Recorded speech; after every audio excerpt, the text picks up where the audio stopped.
Hi Aries, welcome to your May 2022 astrological forecast.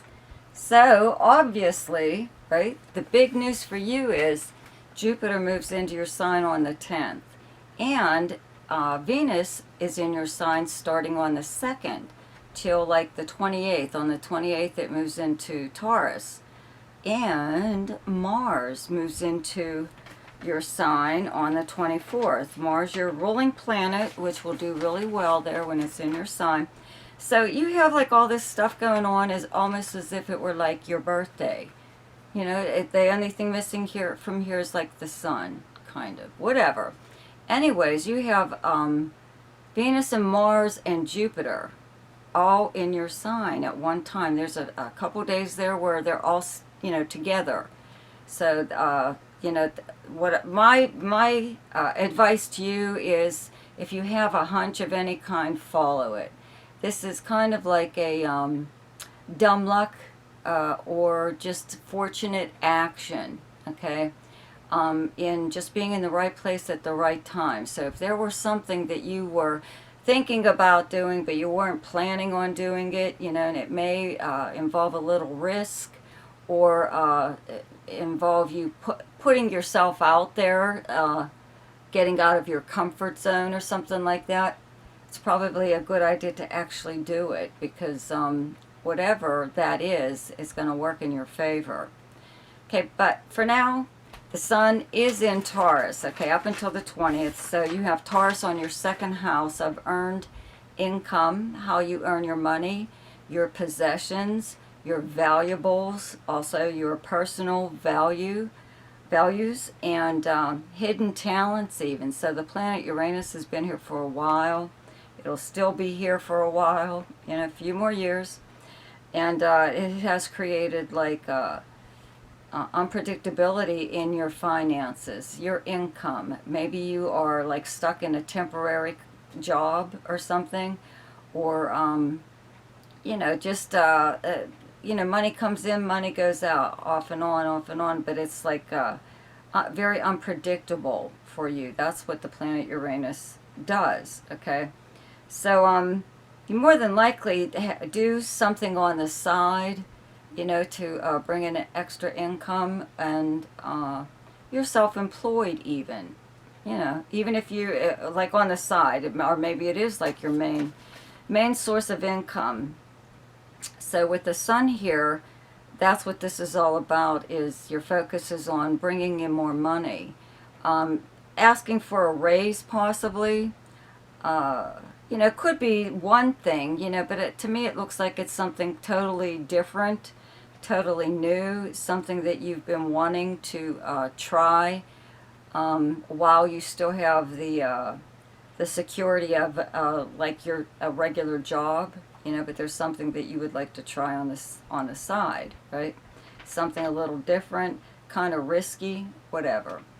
But anyway, so Venus here in your second house, it attracts things to you, no matter where it's transiting. So obviously, this being the house of money and luxury items, Venus ruled kind of items like art, or jewelry, cologne, perfume, something like that, beautiful clothing, beautiful anything. But it could be an investment, any kind of investment too that you would make this month, I believe will really pay off. It'll not immediately, it might, but it could be something that somewhere down the line, years from now, pays off big time. Okay. So having Mercury, okay, in Gemini at the beginning of the month, turns retrograde on the 10th, and then actually falls back into Taurus on the 22nd. So Mercury is back in your second house of income again. So it was already here in direct motion. So you had some kind of conversations or communications revolving around money, or with your employer or a client, or even if you don't work at all, there's something that you do that brings in income, even if it's a pension. So, okay, when Mercury retrogrades back into your second house, you'll be reviewing that whole thing again. Maybe someone was supposed to increase your income or do something or other, but it hadn't happened yet. And you're wondering what is going on. So you may have to remind somebody, but usually when Mercury falls back here, okay, in retrograde motion, it means like money that was supposed to be yours that was delayed or something like that finally comes to you, like totally out of the blue. Maybe it could have even been something that you forgot about or possibly didn't even know was due you. There's like a full moon lunar eclipse, okay, on the 16th in the sign of Scorpio. And where you have Scorpio in your chart is your 8th house. It's directly across from your 2nd house. They're both money houses, okay? Now this is a lunar eclipse, okay, that will make this full moon, the effects of this full moon last longer than normal, okay? So 8th house is other people's money and resources. Money coming to you through means other than earning it. So it's passive money. It's money from a settlement or an insurance payout or an inheritance or legacy, refund of some kind. It's an increase in your credit limit at the bank or even credit card company. Okay, so that's what will happen like around that time. This is the house of taxes too. So here in America, you know, the IRS is any kind of financial institution like them or a bank, okay? You could have a lot more contact with them at this time. And it is in regards to money. Or it is, this is also, 8th house is jointly held property.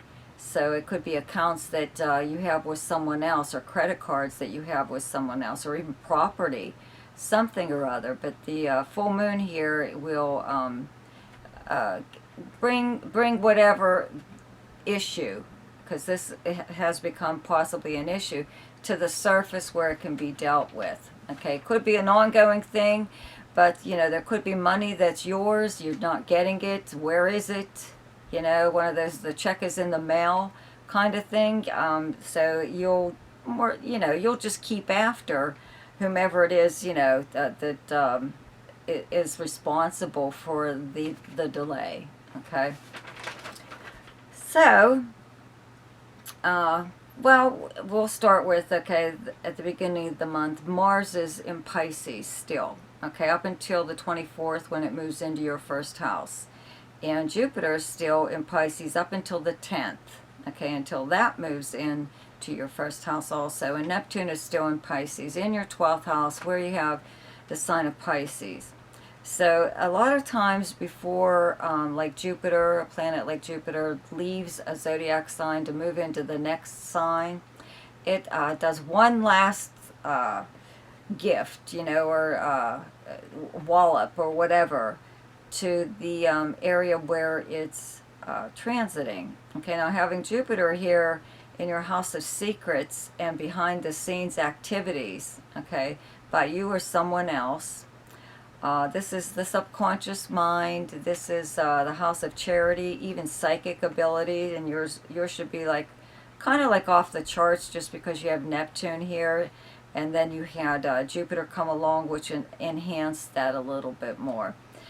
But if you during this time have been getting help, receiving any kind of help that is like kind of like a secret or just help behind the scenes, you'll get one last benefit from that. Or if you are the one that is helping someone behind the scenes, this is you know, this is the house of institutions of like confinement, like a prison or a nursing home, or even someone who's like homeward, you know, bound more or less. You know, they're stuck there due to illness usually. So you know, maybe you have been helping someone all along, and that's what happens. Is this is like you know, it wasn't supposed to be your responsibility for life. Okay, so I would have to say that it will be ending, and you did your share, and you did your good deeds, and you know, and at least you know that you don't have to broadcast it to everyone, but at least you know that you did something good for someone else. Okay, so when, let's say, okay, well, Jupiter will move into your first house on the 10th, and then Mars on the 24th. But you already have Venus in your first house on the 2nd. Okay? And when you have Venus in your first house, or in your zodiac sign, or even in your 10th house, people are just drawn to you. I always tell people, milk it while you can, because Venus is a fast-moving planet and it won't be in your sign for like a really long time.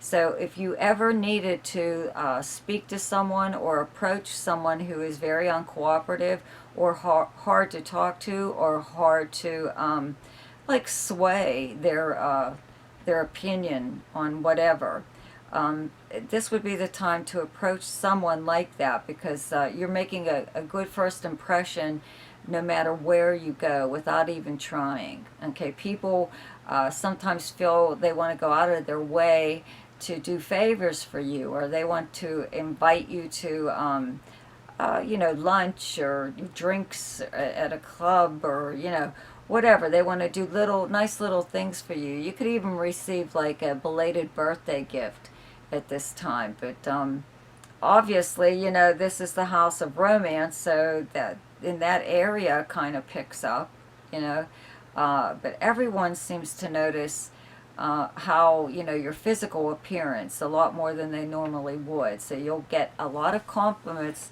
at this time, possibly even from complete strangers, but your appearance will be commented on, so it's a good idea to make sure you look good when you leave the house, right? So having Jupiter here, you'll have to listen to my video on Jupiter and Aries, but it does begin like a time of expansion, a time of opportunity in your life to do things that you've always wanted to do. And I always say, usually when Jupiter's in your sign, you make at least one good friend that is usually with you for the rest of your life. So something like that could happen at this time, especially because Jupiter and Mars will be traveling together even once Venus leaves, on the 28th and moves into your second house.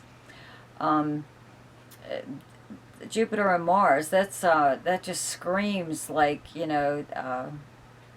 fortunate action, good luck, being in the right place at the right time. They'll conjunct, I'm sure, I didn't check it out yet, but when I do weeklies, I'll find it. So this is like for everyone. It's good for everyone wherever they have Aries in their chart, but it's especially good for you, okay? So the month does also start off with Mercury in Gemini. Okay, Mercury is the natural ruler of Gemini and the natural ruler of the third house where you have Gemini. It actually turns retrograde on the 10th, okay, and falls back into Taurus, like on the 22nd. So that's what I was talking about before, about maybe getting down to finding out what's happening with delayed money. Okay, but the sun moves here on the 20th also, and there's a new moon here on the 30th. So your third house is your everyday life, and the people or places you would encounter throughout the normal course of your day. It's local travel, communications. If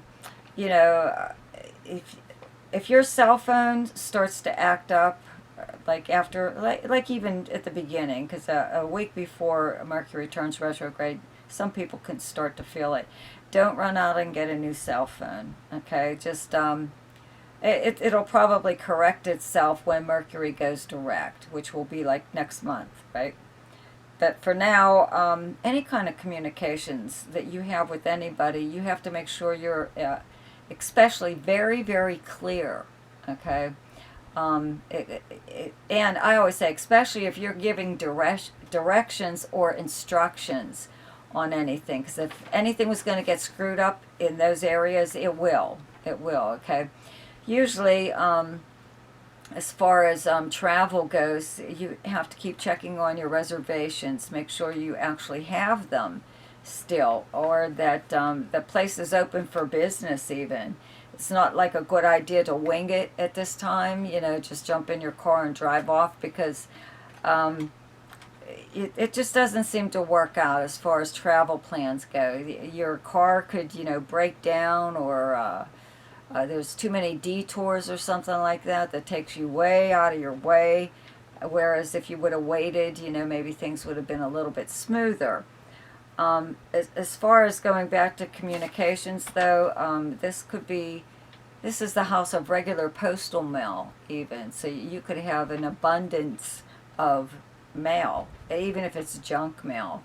But you could also hear from someone that you haven't heard from in a while. I would have to say somebody that you used to go to school with, or somebody who lived in the same neighborhood as you at one time. This is also the house of siblings and cousins, so you might have a lot more contact with them than you normally do, and also your neighbors, like a lot of conversations, you know, going on this time. And around that new moon is when there's a new beginning, somewhere along the way. The third house is like also the written word. It's a internet house. Yeah, well, let me see. Yeah, I'll say this, okay? Having Jupiter in your first house and then Mercury in your third house, maybe you've got a book in you. You know, maybe you've always wanted to write something, but you haven't yet. And this is when you finally decide to do something like that. You could even just be posting online in social media, but if you have like a YouTube channel, or some kind of podcast or something like that, that's where I think some of your luck might be, especially if you start it now, you know, especially around that new moon. Now the new moon will bring a new beginning, okay, in different, you know, areas of your life, just because you have Jupiter in your first house. But I'm going to have to say it's in communications. It's something on the internet, something that you create. But a book would be really nice. You know, if you have something to say, it'd be a good idea to start writing that book. Okay, so the best time to do something each month is when the moon is in your own sign, and the moon is in Aries on the 24th, 25th, and 26th. The best time to lay low is when the moon is in your opposite sign, and your opposite sign is Libra, and those days are the 12th and 13th. The best time for romance, recreation, creativity, fun, any kind of speculation or gambling, and anything to do with children is the 7th, 8th, 9th, 20th, 21st, and 22nd. The best time for money is the 1st, 14th, 15th, 16th, 27th, 28th, and 29th. The best time for your career is the 18th, 19th, and 20th. And the best time for communication and travel is the 2nd, 3rd, 4th, 16th, 17th, 18th, 29th, 30th, and 31st. So, don't forget to check out my weekly forecasts. And if you're new to my channel and you like this video, please comment below and like and share it. And don't forget to subscribe to my channel. Click on the notification bell and you'll be notified each time I upload something. So I will see you next week. Goodbye.